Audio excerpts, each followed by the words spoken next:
Dirt bikes are awesome. Hard Enduro is extra awesome, but riding your shiny new toy directly off the showroom floor into the Thunderdome is the best way to double your parts bill. I'm Woody, and I'm going to talk to you today about the 5 must-have parts before you go and slingshot your motorcycle off into the woods. These are in no particular order until the end. Number 1, a tough-ass skid plate with linkage protection. Don't skimp on the linkage protection. Without linkage protection, you're wandering around like Magic Mike showing off his latest leather chaps. If your current skid plate doesn't have a linkage guard, you can do what I did and attach one after the fact. I got the Enduro Engineering linkage guard for a few bucks and attached it to the skid plate I have on my 2018 Sherco 300. There are many skid plates out on the market these days. Some cover tip to tail, while others are just supposed to be really slippery. Make sure you get the one that makes you sleep best at night. It's your parts bill if you choose poorly. Now that the undercarriage of our noble steed is protected from some of the abuse of dragging it through rock gardens, over logs, and on top of other riders, let's talk about the times you're going to drop the bike. Number 2, you'll need some very stout radiator guards. I personally have been using the bulletproof radiator guards for a long time. I suggest rubber-mounted machined protection. CNC'd guards give more protection for the very important radiators behind them, and the rubber mounting allows for some give when the inevitable layover or bike toss comes into play.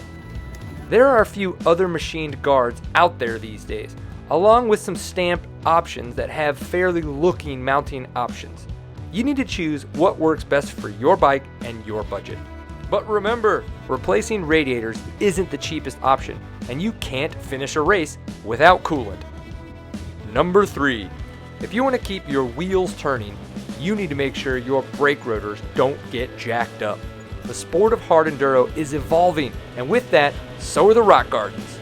These misshapen balls of granite joy are creating some nasty looking bent brake rotors. A metal rear brake rotor has been fairly commonplace on dirt bikes, but for some reason I still see the traditional plastic guard for the front rotor. Let's stop that trend here and now. When it comes to outfitting your hard enduro pony, spend the time and investment on metal brake rotor protection. A cool feature of the bulletproof designed front brake rotor guard is the fork leg protection. This only protects the left lug, so if you want to keep your right lug as pristine as the left, you'll need to get separate protection. Sounds like we're talking about manscaping, but we're not. Number 4, if you do not have a chain on your bike, you will not go anywhere. That is just science. If you want to keep your chain and chain guide attached to your bike, you need to make sure you protect your chain guide with a swing arm protector.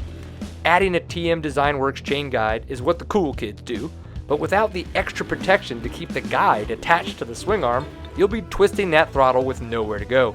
I suggest every off-road rider drill and tap some screws to mount up a bulletproof swing arm guard. It'll keep your chain and chain guide from running off with the nearest bachelor boulder. Number 5 in our glorious ascending number counting video is full wraparound fork guards. You may think that putting a big old nasty dent in your fork legs is impossible. I can promise you, it is not. Ask Will Presson from American Hard Enduro. If you damage your fork leg this bad, you have no travel and your fork seals are there for decorative purposes only. Protect your ride and your ability to finish a race by making sure your long, lengthy fork legs are fully wrapped. Whoa, wait. I said nothing about gummy tires. Nope. This is a must-have list, not a nice-to-have list. Gummy tires make riding technical, steep terrain a lot easier, but they're not a necessity. If you crack your case, trash a radiator, bend a rotor, lose your chain guide, or damage a fork leg, you're out. If your talent can't keep up with not having a gummy tire, that's on you. That wraps up the 5 must-have hard enduro parts before you take your noble steed from the showroom floor off into the woods for hard enduro racing and or riding. What do you think? What did I miss? I think that there are many more parts that we could talk about for another video. Leave your thoughts in the comments below. I'm thinking a little bit of monkey butt powder, maybe some Bib Moose lube in there. You know what I'm talking about. Hey, if you've enjoyed this, thank you for watching. Give it a thumbs up, maybe subscribe if you're new here. You know, you could even pick up one of these I Ride 2 Feel Free shirts if you wanted to at shop.seatime.co. I really appreciate you guys watching, and if I don't get a chance to see you on the trail, at least I'll get a chance to see you on the internet. Peace. I'm Woody, and I'm going to talk to you about the five, that would be 10, 5 must-have hard enduro parts so that you